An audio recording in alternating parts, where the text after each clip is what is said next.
Ricardo, tudo bem? Oi, Stephanie, tudo ótimo e você? Tudo bem também. Finalmente a gente está se encontrando, ainda que virtualmente. A Bruna, minha mulher, que é muito conectada no assunto, sempre me falou: você precisa conhecer o Ricardo, que ele hoje é o maior especialista de diversidade e inclusão no país. Puxa, fico muito feliz, é um prazer falar contigo. Ricardo, me conta uma coisa.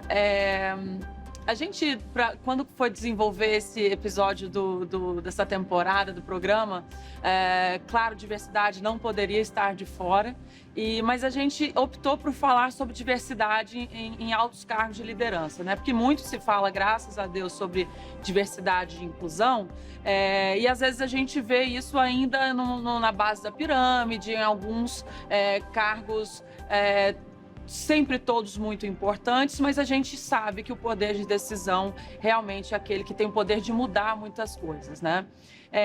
Eu sei que você está no board de algumas grandes empresas e eu queria saber como que é tratado o assunto de diversidade e inclusão sobre altas lideranças nesses conselhos, nesses boards dessas grandes empresas. Desde o ano de 2020, por conta da pandemia, por conta do avanço da agenda ESG, por conta das consequências, inclusive relacionadas ao assassinato de George Floyd, entre vários outros temas, esse tópico, diversidade e inclusão, conquistou um protagonismo inédito nas discussões dos boards executivos e dos conselhos de administração. Então, hoje, ele vem sendo trabalhado como um tema estratégico. Há uma preocupação de parte das grandes empresas em tornar o seu ambiente de trabalho mais diverso, ou seja, mais representativo da sociedade, mas também mais inclusivo, mais acolhedor para todas as pessoas. Isso acontece, entre outras razões, porque diversidade e inclusão são temas fundamentais em termos de competitividade. Perfeito. E você acha que, então, essa atenção veio mais pela garantia de competitividade e até bons resultados, ou pela ética? Ou um conjunto das duas coisas? Eu diria que na maior parte das organizações é um conjunto das duas coisas, mas isso vai ter características locais dependendo da região em que a gente está.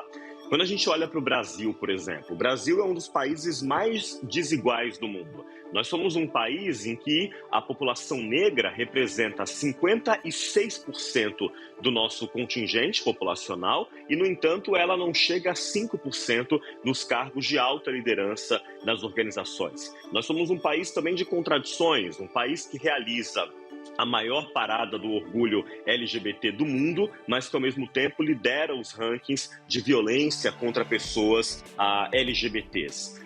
Então, uma organização que olha para esse tema, na minha perspectiva, ela está inicialmente dando uma contribuição para a sociedade. É nessa sociedade que a organização faz negócio, que ela vai recrutar os seus colaboradores, que é com essa sociedade que ela se relaciona para vender seus produtos e serviços. Então, ela tem ali uma obrigação perante essa sociedade. E como é que foi que você começou a trabalhar com esse assunto, né? Teve alguma experiência pessoal sua que deu aquele clique e falou: isso aqui merece não só minha atenção periférica, secundária, mas merece minha dedicação total, e você falou: vou largar tudo e vou construir o meu próprio negócio para entregar esse propósito e resultado também? Como é que foi isso? Todo mundo que trabalha com diversidade e inclusão, ou pelo menos a maior parte das pessoas, tem uma ligação muito próxima com o tema. Eu ouvia conselhos do tipo: não fale sobre a sua orientação sexual, porque isso vai prejudicar a sua carreira, isso pode limitar as suas possibilidades. E muitas dessas pessoas que me diziam isso tinham razão, porque de fato o contexto era muito diferente há 15, 20 anos atrás. Mas eu não me conformava com isso. Eu me questionava por que o fato de ser homossexual, assim como para uma mulher ou para uma pessoa com deficiência, uma pessoa 50 a mais, uma pessoa negra, por que a diferença tem que ser tratada como um problema, como um impeditivo, e não como potência, não como diferencial. Então isso me instigou logo no início da minha carreira, eu era universitário ainda, a me aproximar desse tema. Eu fui me formar na universidade, me formei em comunicação na USP, com um trabalho de conclusão de curso sobre diversidade e inclusão, e aquilo abriu muitas possibilidades profissionais para mim.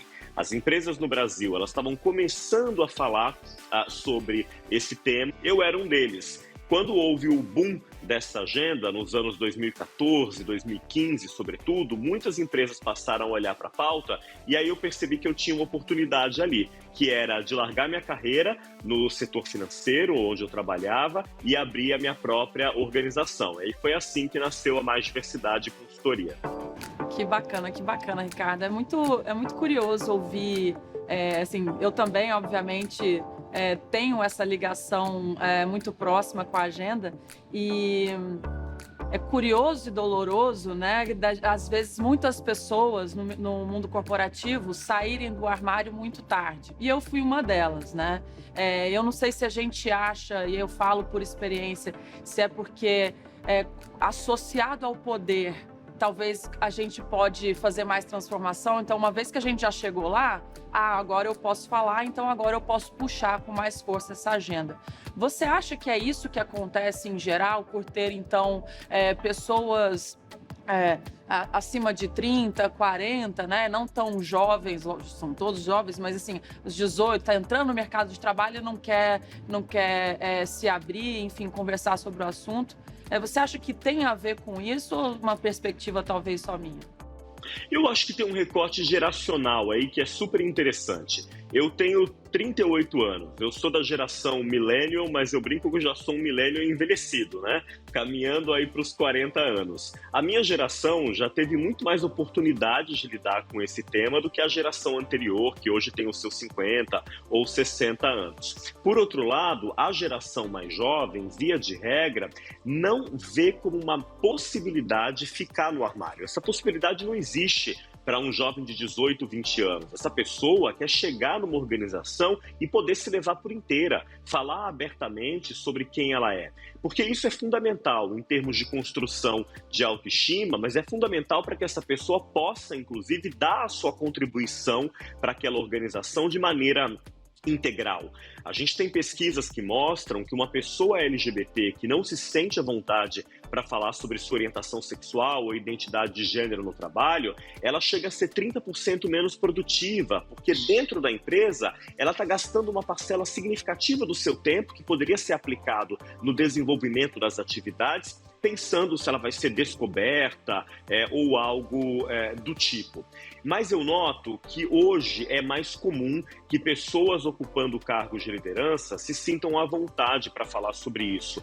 E isso é muito importante, é fundamental, embora a decisão de sair do armário ela seja sempre uma decisão de caráter pessoal, é fundamental que aqueles e aquelas que se sentem à vontade sejam vocais em relação a isso, porque é inspirador.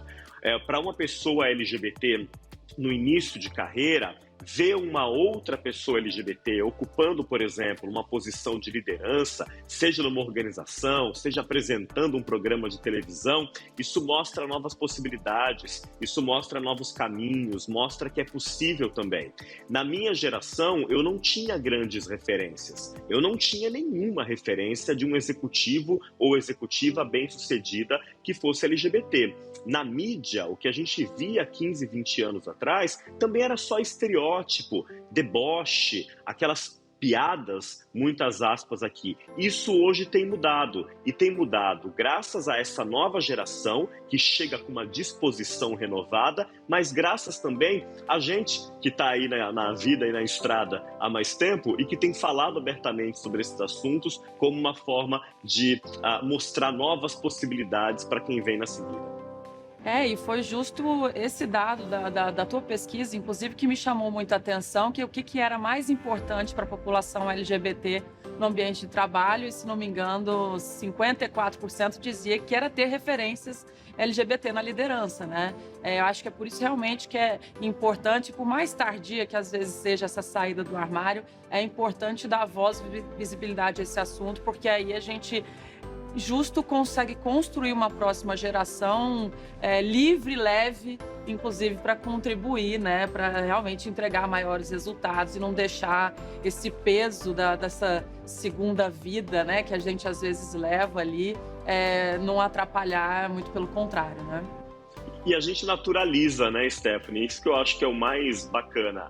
Durante muito tempo, havia um mito de que existia uma diferenciação entre o que é vida pessoal e vida profissional, como se esses dois momentos da vida fossem completamente diferentes. A gente sabe que isso não é verdade. Quando a gente chega para trabalhar numa organização, a gente leva muito de nós ali. E para uma pessoa heterossexual, isso sempre foi muito natural. Uma pessoa heterossexual, ela comenta na empresa sobre o seu marido, sobre a sua esposa, ela comenta sobre filhos. Meu marido tá vindo me buscar, minha mulher tá vindo me buscar. Pois é, eu preciso buscar as crianças na escola saindo daqui, mas isso que é algo tão simples é sonegado ainda para muitas pessoas LGBTs. Olha, eu conheço cada história, poderia citar aqui o exemplo de uma pessoa que ficou mais de 25 anos numa grande organização sem falar abertamente sobre sua orientação sexual, escondido ali porque não se sentia confortável. Nesse período, esse homem casou, teve filhos, os filhos foram para a universidade, ele foi avô pela primeira vez e ninguém na organização sabia de nada, porque ele não se sentia à vontade para falar sobre o tema. É esse o grau de violência a que muitas pessoas LGBTs estão submetidas ainda. Então, falar sobre isso abertamente na empresa, aqui, nessa oportunidade, né, de falar sobre o tema na CNN, é fantástico, porque a gente desmistifica e naturaliza. E inclusive esse é um dos pontos, porque eu queria te perguntar se vocês veem diferenças geográficas nesses comportamentos, né? Então, uma pessoa do Sudeste, ela sai do armário mais fácil corporativamente falando do que em outras regiões, por exemplo? Se a gente olhar para o perfil das organizações, a gente tem uma concentração muito grande de grandes empresas no sudeste do Brasil, sobretudo em São Paulo. E as grandes empresas, elas foram as pioneiras no desenvolvimento de políticas e práticas de diversidade e inclusão. Então, o que a gente sabe é que quem atua numa multinacional, numa grande empresa, via de regra, conta com mais apoio para falar abertamente sobre esse tema. Por outro lado, quem atua em empresas familiares ou empresas pequenas e médias, que são a maioria absoluta dos brasileiros, talvez enfrente mais dificuldades. E são essas empresas familiares e pequenas e médias que estão espalhadas pelo Brasil todo, inclusive em regiões mais conservadoras. Com isso, eu quero dizer que é fundamental ter uma rede de apoio. Uma rede de apoio que, claro, idealmente tem que começar em casa, tem que ser a família, tem que ser o grupo de amigos, mas que também pode ser a organização. Olha um exemplo bacana. É muito comum que as pessoas falem abertamente sobre sua orientação sexual dentro da empresa e não falem em casa. Olha isso, porque o território familiar não necessariamente representa esse espaço de acolhimento, mas a empresa que tem políticas e práticas para esse assunto, que tem uma liderança sensibilizada, que fala abertamente sobre o tema, oferece àquela pessoa a oportunidade de se levar por inteiro para o seu trabalho. E olha que política de retenção de talento que não é, né? Às vezes a gente fica mirabolando o que é que pode reter e é tão simples, é um acolhimento, né? É uma segurança emocional de você poder estar ali, né? É respeito acima de tudo, né, Stephanie? Exatamente. E aí, é até curioso a gente ter chegado nesse ponto, porque a minha pergunta era se existe uma regra de ouro para as empresas que querem implementar políticas de diversidade. Mas então eu queria que você complementasse com se essa regra ela vale tanto para uma pequena e média empresa quanto para uma grande. Porque eu tenho as minhas dúvidas ali se é a mesma coisa, sabe? Eu diria que não é a mesma coisa, porque a gente tem que considerar, quando trabalha esse tema, inclusive variantes culturais. Trabalhar esse assunto numa multinacional de origem norte-americana, e foi nos Estados Unidos que essa pauta começou, não é a mesma coisa de trabalhar esse tema numa empresa familiar brasileira, do interior do país, por exemplo. A gente vai ter desafios ali peculiares, mas tem algo em comum, que é gestão. Primeiro passo, um diagnóstico. Onde estão as pessoas negras? Qual o percentual de mulheres? Se as pessoas LGBT se sentem à vontade para serem quem são? Com esse diagnóstico, eu consigo identificar quais são os desafios. E aí eu parto para definir um plano de ação. Quer dizer, eu não consigo abraçar o mundo, mas nesse ano, com base no diagnóstico, eu tenho tais e tais prioridades. No tema de equidade de gênero, eu vou colocar minha melhor energia aqui. Então é um ciclo de diagnóstico, planejamento, monitoramento, avaliação. Isso não tem fim, porque diversidade e inclusão são uma jornada, são temas que a gente trabalha nas empresas de forma contínua, inclusive porque novos assuntos surgem a qualquer momento, porque o contexto social muda e também porque os desafios para as empresas, eles vão se cambiando, né, de acordo com variáveis econômicas ou até mesmo políticas. Mas o interessante é não tratar esse tema de uma maneira dispersa, trabalhá-lo de uma forma estratégica, entendendo que essa é sim uma agenda também de negócios e que pode ajudar as organizações a prosperarem. A diversidade, ela tem que ser, quando construída uma política dentro de uma empresa, seja uma startup ou uma grande empresa que está começando ainda a tratar sobre esse assunto, deve-se construir políticas de diversidade que atendam a todas as minorias representadas ao mesmo tempo? Ou é tudo bem também você escolher é complicado, mas definir uma minoria por onde começar, né? Porque às vezes a gente vê, mas tem política para mulheres, mas não tem política para LGBT, aí tem política para LGBT, não tem política para pessoas pretas e por aí vai, neurodiversos e tudo mais. Ou seja, existe uma diversidade muito grande dentro da diversidade e inclusão, né? Eu queria te ouvir, porque justo para aprender realmente qual que é o melhor caminho a se fazer. Gosto muito de uma abordagem holística, que considere os temas principais nesse assunto. Principais não só porque são muito importantes, mas principais também porque falam de uma parcela muito significativa da nossa população. Quais são eles? Equidade de gênero, a questão racial, a questão LGBT, pessoas com deficiência e o tema geracional. Trabalhando esses 5 assuntos, a organização ela dá conta de uma gama muito extensa já de problemáticas ali e que de fato são temas emergentes e urgentes na nossa sociedade. É claro que ela pode colocar uma energia maior naquele tema que pareça prioritário de acordo com o diagnóstico. Então, por exemplo, o diagnóstico, o censo da organização revelou que 51% da população, num país em que mulheres há mais de 20 anos têm uma formação superior ao dos homens, tem algo errado aí. A conta não fecha. Então, se o diagnóstico revelou isso, ela pode colocar uma energia maior ali, mas eu não deixaria os demais temas de lado. Talvez, num primeiro momento, dê para olhar para alguns temas sob a perspectiva da sensibilização. Então, você entende que talvez trabalhe numa empresa muito conservadora, um ambiente ainda muito difícil e que talvez um assunto ou outro você não vai conseguir ganhar velocidade num primeiro ano, mas você pode começar sensibilizando as pessoas, educando, mostrando quais são os comportamentos admissíveis e, por outro lado, quais são os comportamentos que não são tolerados. Isso já é algo bastante importante, começar por aí. E como é que, assumindo então que uma empresa já implementou ali políticas de diversidade e inclusão, justo a nossa ideia aqui é entender como que isso chega no próximo passo, que é justo ali na liderança, né? Então você já está muito bem representado pelas minorias dentro da sua empresa, está tudo proporcionalmente com a pluralidade desse país que a gente vive. E como é que a gente consegue então dar esse próximo passo e dizer, ok, como que a gente consegue garantir que essas minorias tenham as mesmas condições, o mesmo espaço para disputar um cargo de diretoria, de CEO, por exemplo? Isso envolve a revisão até da ideia de meritocracia. Para que, de fato, a cultura da empresa privilegie o mérito, é importante dar oportunidades iguais a todas as pessoas. Porque, senão, não adianta. Alguns chegam na empresa com um histórico de formação no exterior, de acesso a cursos os mais variados. Vai ser difícil competir em condições de igualdade assim.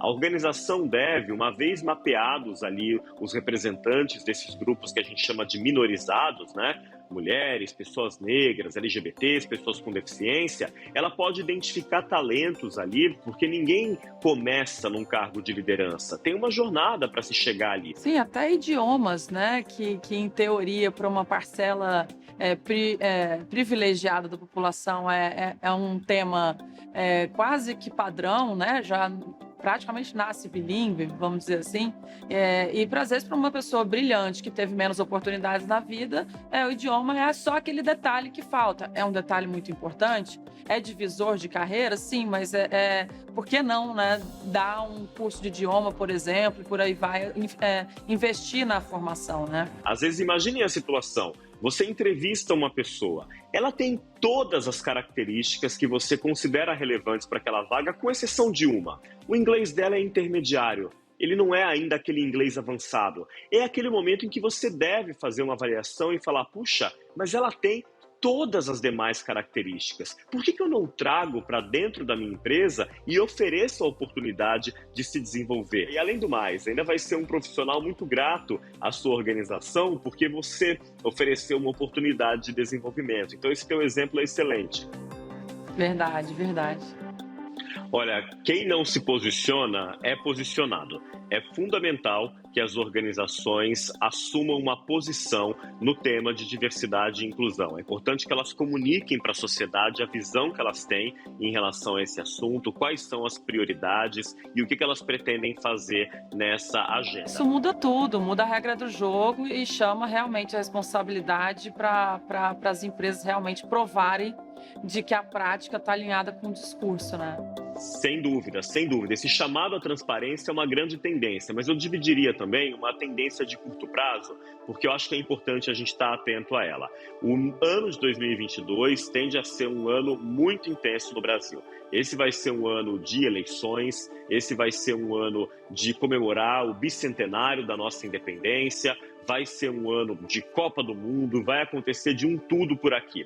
E é importante entender que o assunto diversidade e inclusão, ele não é um tema partidário. Ele, dentro das empresas, é trabalhado de uma forma estratégica. Ele é um assunto de negócios. Mas eu sinto a necessidade de trazer essa pauta porque nos anos eleitorais os nervos ficam à flor da pele. A gente sabe que esses são temas que, infelizmente, levam a uma polarização, muitas vezes com base em desinformação na sociedade. E é importante que a gente tenha clareza disso para, dentro da organização, não reproduzir essas dinâmicas, não reproduzir essa dinâmica da rede social, muitas vezes, que vai resvalar no bate-boca, nas acusações, esse é um tema de esquerda ou esse é de direita, quando não é isso. As organizações olham para essa agenda de uma forma pragmática. A maior prova disso é que nos últimos anos, em que pese as imensas dificuldades que nós enfrentamos com essa agenda